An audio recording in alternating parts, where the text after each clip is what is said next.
আমাদের বাঙালি বাড়িতে মনে হয় কম বেশি সবারই ছোটবেলার স্মৃতিতে জড়িয়ে আছে এই চাউমিনটা। পাতলা করে কুচি কুচি করে কাটা আলু, একটু ডিম আর মুঠো ভরা বাদাম, আর মায়ের হাতের অনেকটা সেই চেনা স্বাদ।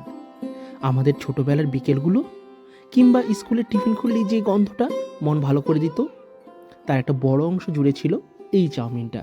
হয়তো তথাকথিত সেই অরিজিনাল চাউমিন এটা নয়, কিন্তু তাতে কি, বরং এ যেন চাইনিজ খাবারের বাঙালি হয়ে ওঠার গল্প। নিজের মতো করে, নিজের স্বাদে, নিজের আবেগে বাঙালি তাকে আপন করে নিয়েছে।